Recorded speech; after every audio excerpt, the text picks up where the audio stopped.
All right, guys. So yes, we are women of a certain age in this room, whether you're young, middle-aged, or a little bit older, right?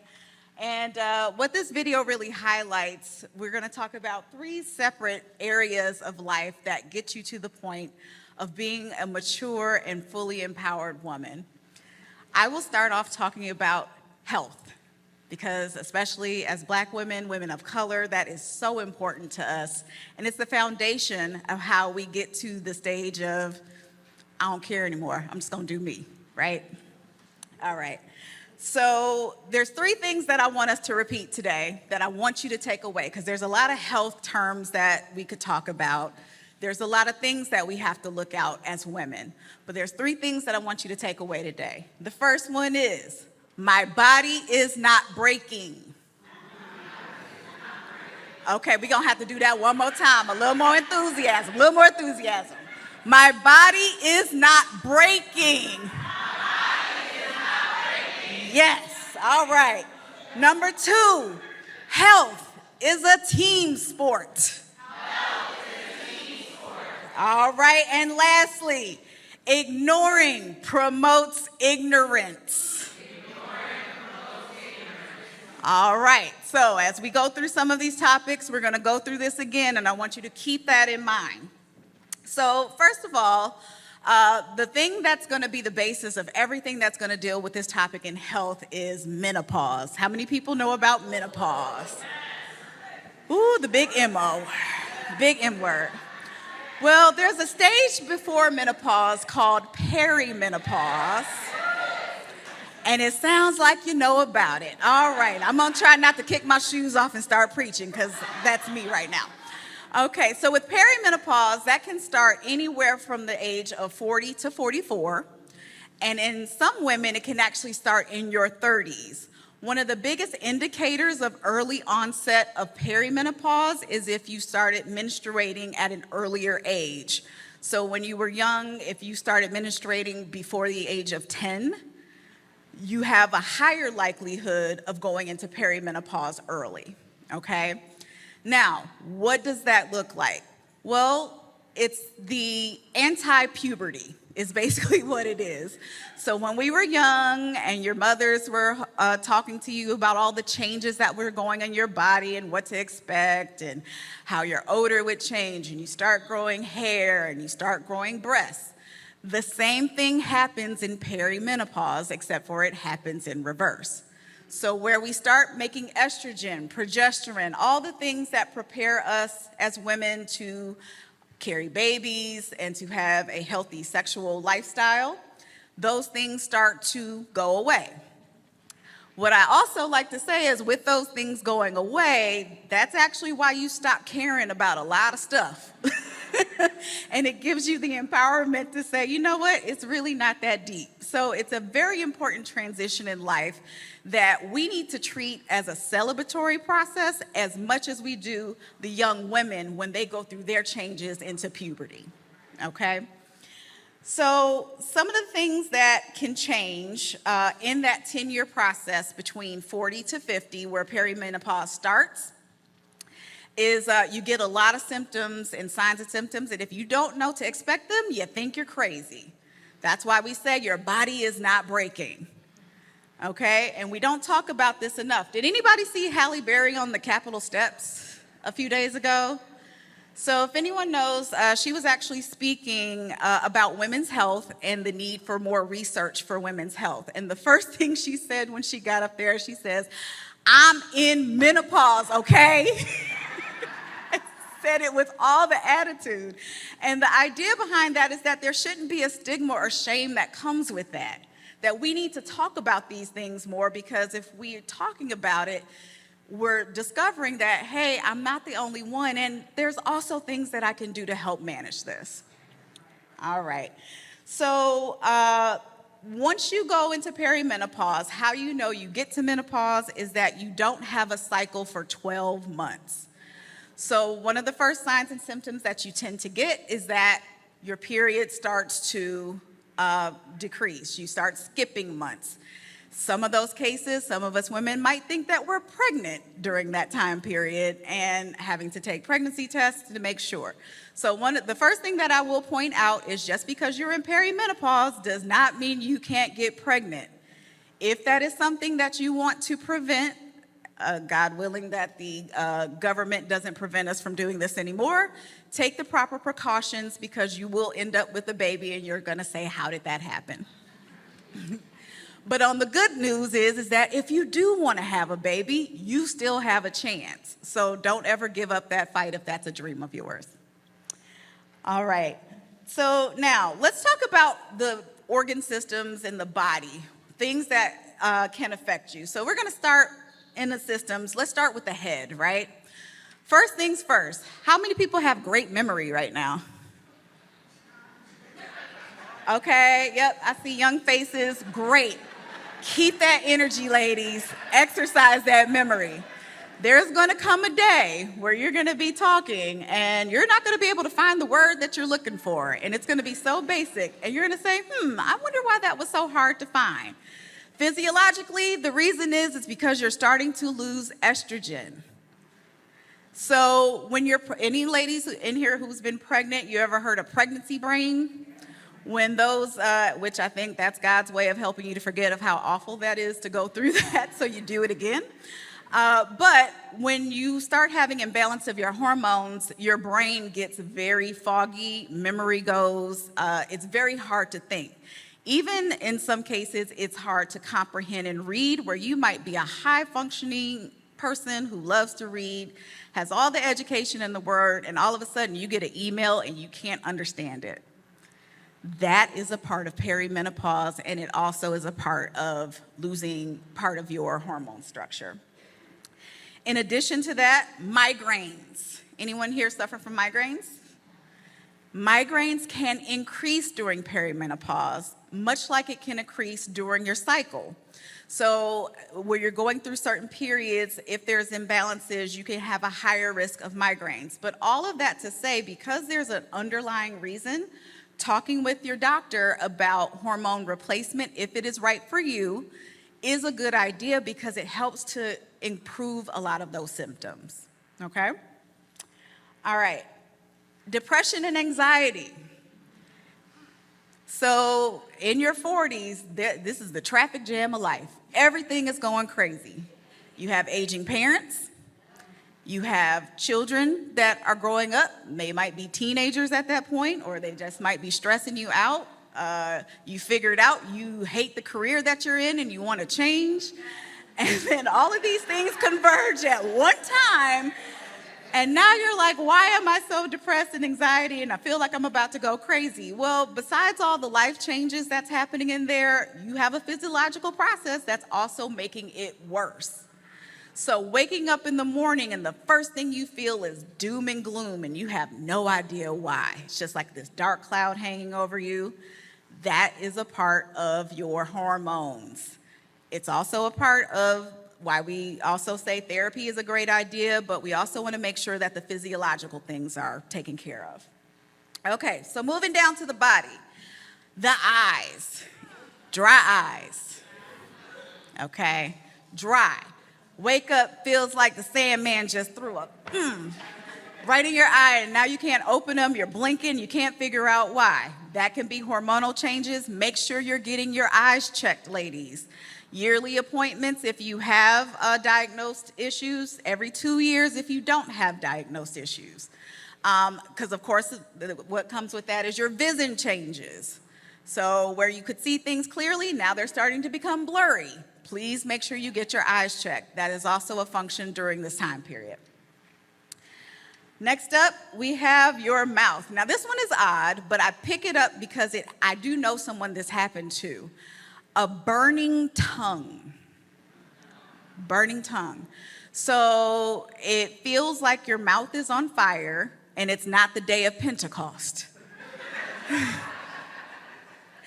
While it's a very odd symptom, it's not something people will talk about. They usually will go see a neurologist or ear, nose, and throat doctor, but an underlying reason could be your hormones, which is why you always want to get checked. Make sure you have a great gynecologist that is working with you.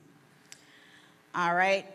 Next up, ears. Ringing of the ears. Anybody know about ringing of the ears? So it sounds like there's a very annoying tone that is ringing, and it won't stop. That can be a function of perimenopause. Make sure that is something that's getting discovered as you're going with your workup. Next up, we have your thyroid. Thyroid and parathyroid hormone. Another function of depression and anxiety, it also, when it's not working properly, you can gain a lot of weight, okay? Conversely, if it's overworking, that means you're losing weight and you don't know why. Your skin tends to be very dry and there's a lot of eye changes with that. So make sure you're getting your physical every year to check that. All right, coming up with the heart. As you go into perimenopause and menopause, estrogen is very important for your heart health. So things that tend to happen, your blood pressure goes up. It's not just the kids that are driving it up, guys. We're also looking at cholesterol changes. So making sure that you're eating healthy, making sure that you're checking to make sure your cholesterol is doing well, because you don't want to increase your risk for strokes and heart attacks. And then moving on to your bone health. Now, this one is very important to me right now because I have a mother that's dealing with this, but you should be getting a bone density scan. They recommend starting at the age of 65, but you can actually start at the age of 50. One of the reasons that's so important is because as you lose estrogen, you can lose bone density, which makes it easier for you to break bones. So if you ever heard of someone that said, I just went to sleep and I woke up and I got out of bed and next thing I knew my ankle was broken. That's osteoporosis or osteopenia, which is leading to osteoporosis. So make sure that you're getting your calcium and vitamin D. Make sure you have your doctors checking to make sure that those things are working well for you. All right, now, coming up to a little bit lower, we have our stomach. So constipation and bloating.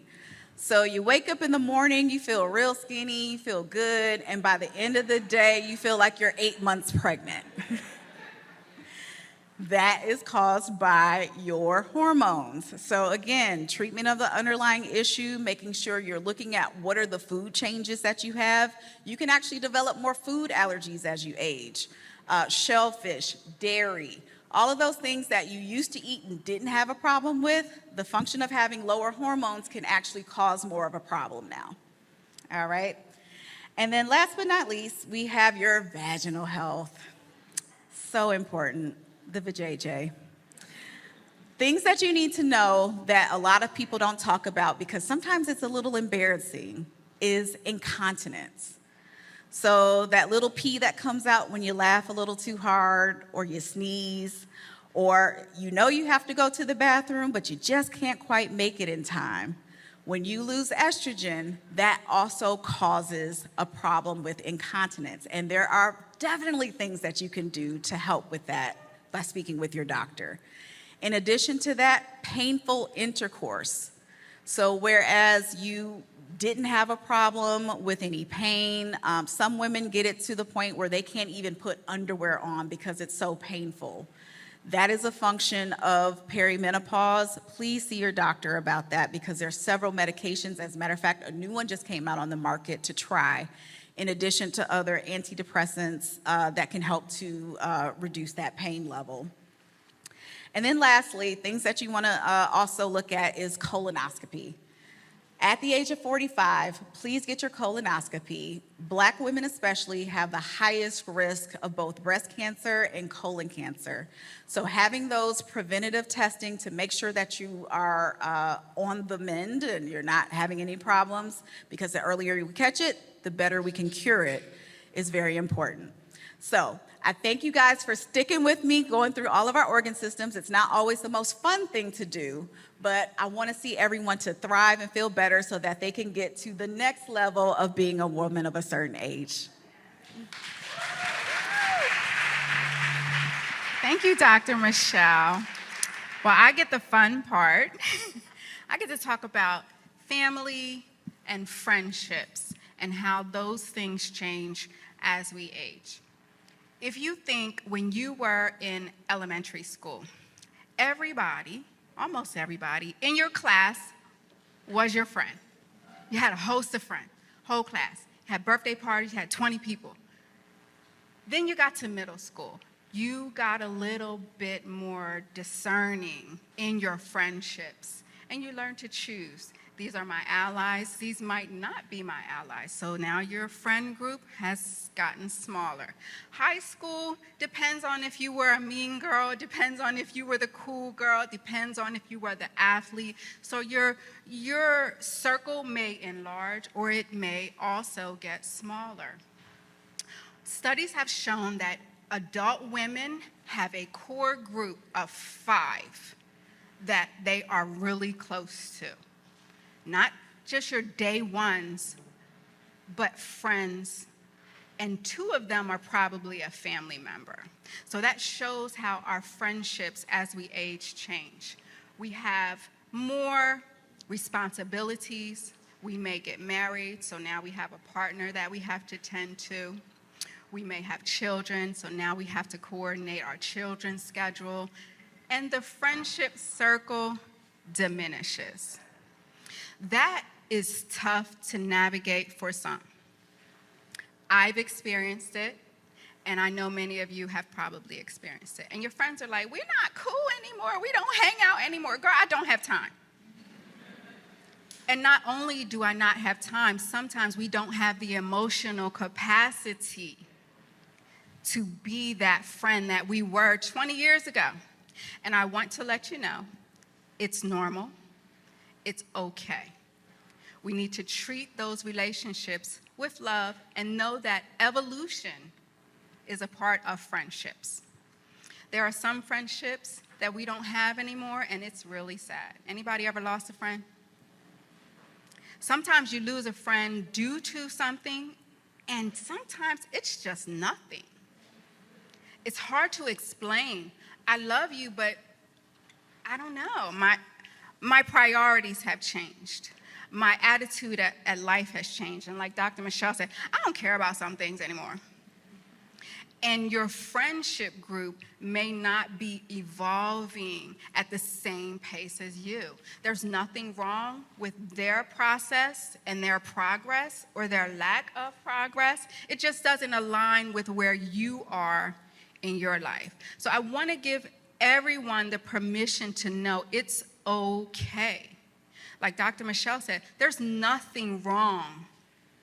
And then when you add in all of the emotional and the mental and the physical changes that our bodies are going through, how can I manage to keep the connections that I had? You ever talk to a friend, you see her at the grocery store, girl, I've been meaning to call you. And you have, but you just haven't had that moment or that time. Sometimes when I get home, I sit in my car. It could be a half hour. It could be 45 minutes. And I need it. And I live alone, y'all. So I cannot imagine. I mean, my sons are grown, but when they were young, I needed that time in the car. It was my peace. Because when I went inside, I was pulled. I had to cook dinner. I had to do homework. I had to wash clothes. I had to be a mom. So taking that time was crucial to me, and now it's still just a part of my being. And I live in West Philly, so my mother used to tell me, if you don't get in that house, girl, stop sitting in your car. But it's just something that I learned that helps me navigate through the next phase of the day, which is the evening. So take time for yourself.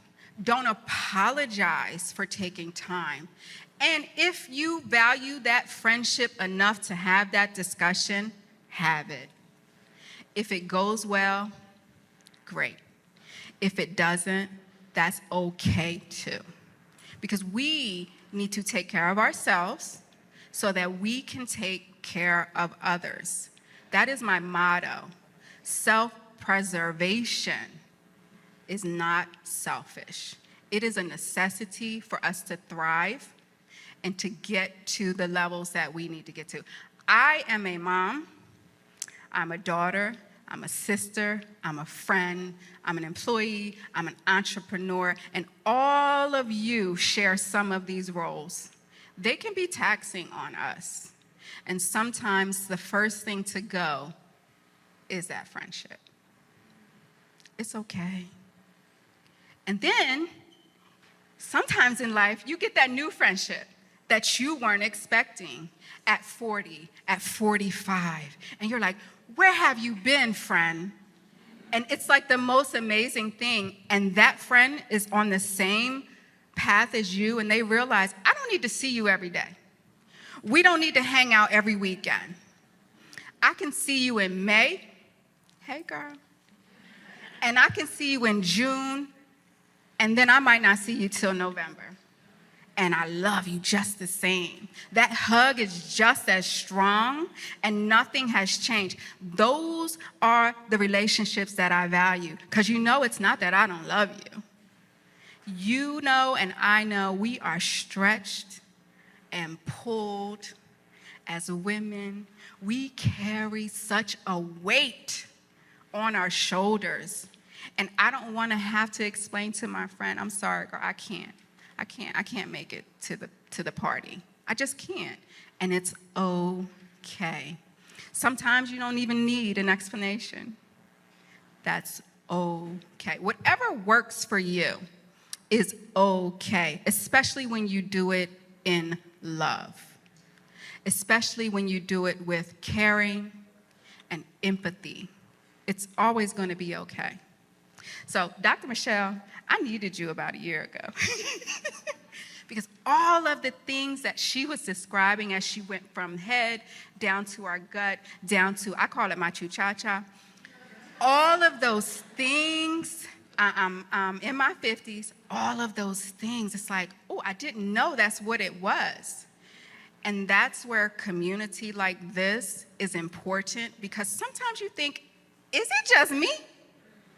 And it's not. So sometimes it's important to share your story, share your experience when you can, when you feel it's a safe space, when you have that circle that's been cultivated and you feel like, I can share. Girl, I didn't make it to the bathroom the other day. And it happens. And if it hasn't happened to you, praise God. But it probably will. Just want to let you know. I keep a pair of extra underwear at work in my locker. Anyway, I'm probably sharing too much. But what the point is that I would not have known that I'm not the only one. And you would not have known that you are not the only one if we don't cultivate spaces and conversations like this. Thank you.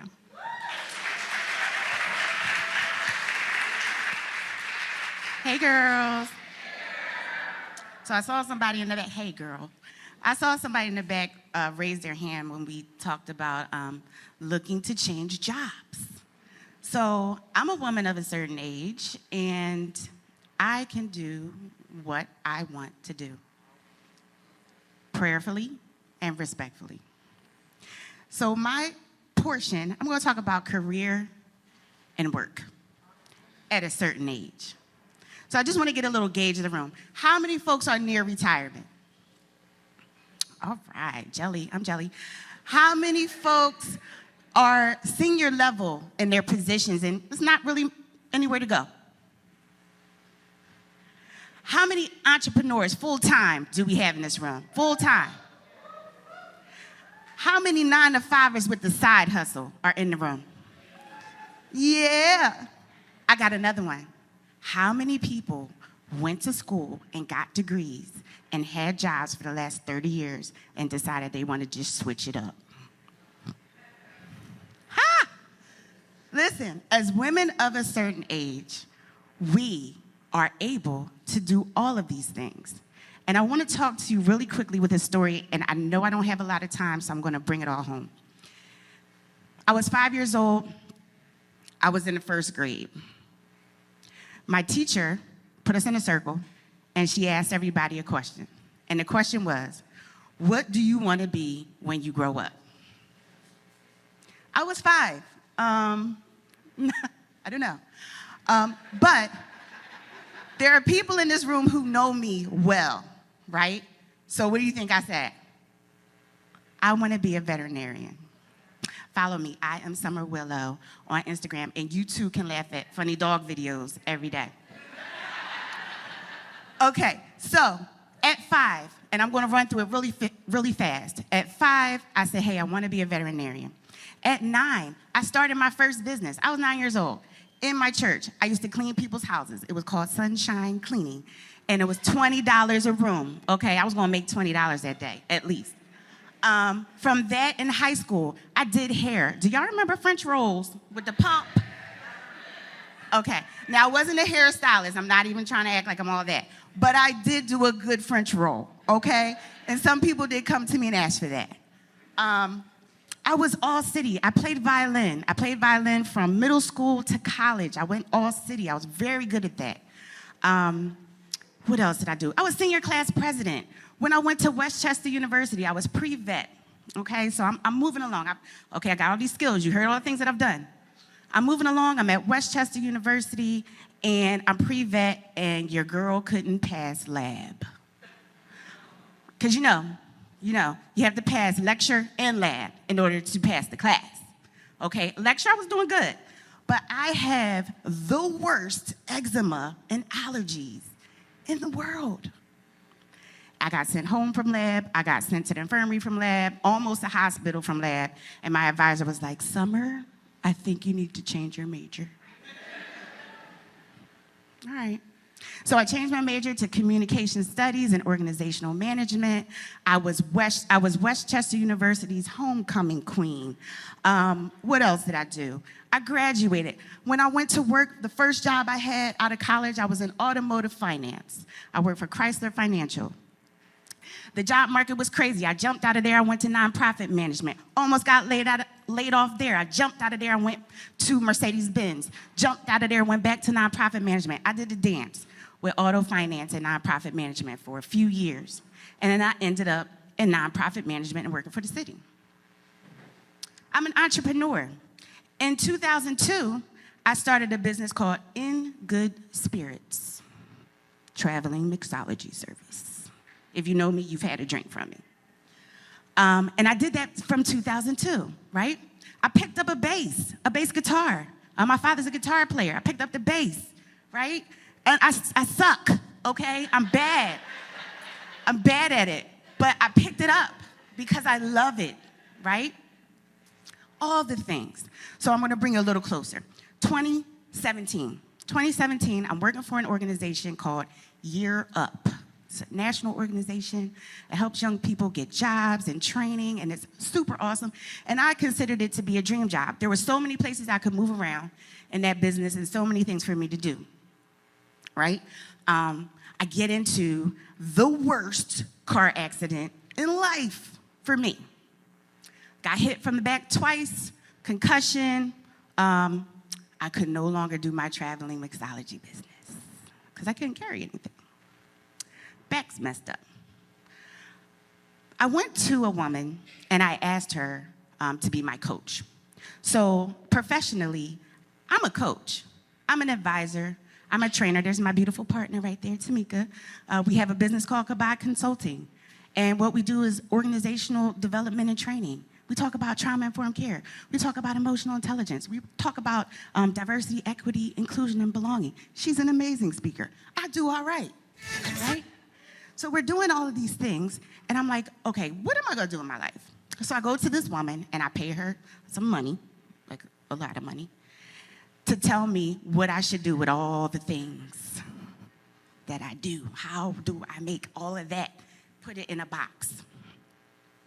She said, Summer, you're gonna have to stop doing some of this stuff. And it crushed me. It crushed me. She gave me a lot of gems, and I left, but ultimately, I was crushed because I love doing what I do. I love animals. I love music. I love coaching people. I love it all. But I'm only one person.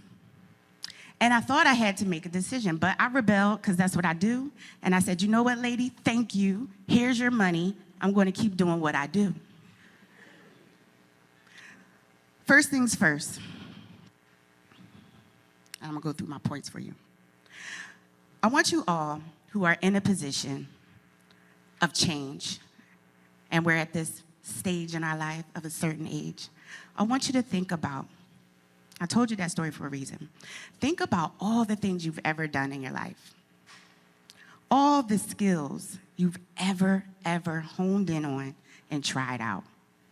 All the jobs you had. All the experiences and promotions you had. You have a tool belt. You have a skill set. There's so much you can do prayerfully and respectfully. The first thing you want to do is you want to submit. You want to submit to your superpowers. I'm all about superpowers. Your superpower is your calling.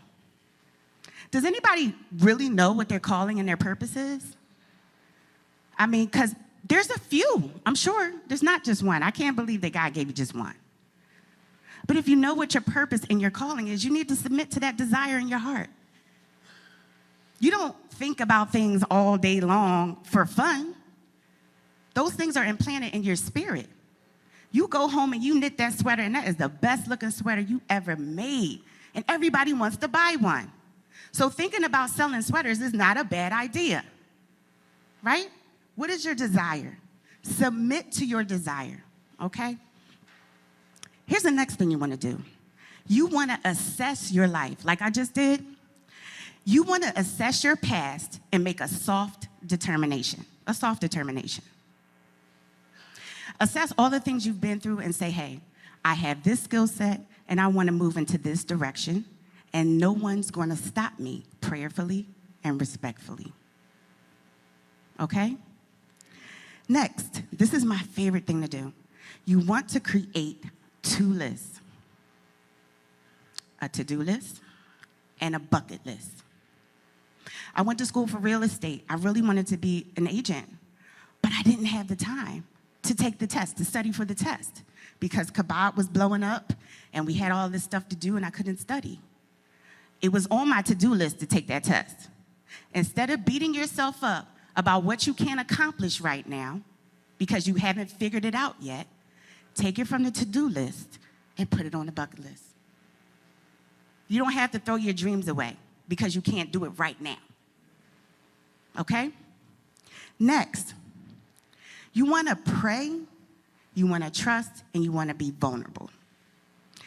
Women of a certain age say this thing like, that's just me, unapologetically me. No, you need to apologize.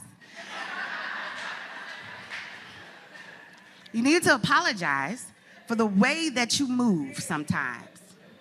Because let me tell you something. God brought you here to this point right now, this age right here. And as long as you can breathe, there's more to do and learn. So you need to get prepared just like the 20-year-olds need to get prepared. You need to be consistent just like everybody else because there's an opportunity in front of you that you want. Your age doesn't give you permission to bump the line like the ladies at the supermarket that try to bump in the line because of their age. I mean, I do it every time. Like, go ahead, ma'am. But truly, if you want to make a change in your career, if you want to advance, if you want to become an entrepreneur, I am 46 years old, and I just started a program for marriage and family therapy. I will be a therapist in 3 years. Who goes to school at 46? Me. And if you want to do it, here's the thing, just do it. Michelle talked about being a woman of a certain age and your body changing, right? And just paying attention to that and what your capabilities are and what your abilities are, right? And then Nova talked about your relationships, which is your support system, which are the people that care about you. You need to take care of your temple, your body, and assess what you can do. What can I do? And how do I improve upon that to do what I need to do? And then what does my support system look like? Who am I sharing my dreams with? Because that calling in your life, it was not a conference call, okay? It was just a call on your life. So you need to keep that private and personal between you and God, but then enlist people who are going to support the mission. Because otherwise, you're going to spin your wheels and not make the moves you want to make. So, you want to submit to your desires. You want to assess your life and write a list of all the things you've ever done. Be proud of yourself for what you've done. And if you've done all that, you could do a whole bunch more as long as you wake up, God willing. Next thing you want to do is you want to make a list. You make a to-do list, make a bucket list. You're a woman of a certain age, you love lists, okay? So if you can't do it now, put it on the bucket list. But don't say, I can't do that, I'm 60. I can't do that, I'm 47. So what? The only person holding you back is you. And then finally, just to wrap it all up, pray about what you want to do. I don't know your relationship with God. Mine is pretty tight. I can hear when it's a clear no, most of the time, some of the time. But ultimately, I don't know what the goal is for your life. You do, and God does. Don't be afraid to step out there no matter how old you are. And don't be afraid to change no matter how old you are. You need to apologize. Stop being unapologetic about everything. Apologize. Free your spirit so you can take on more challenges. You probably can't do more because you're holding too much in your hands. Okay? So be a woman of a certain age and celebrate that. And we thank you very much.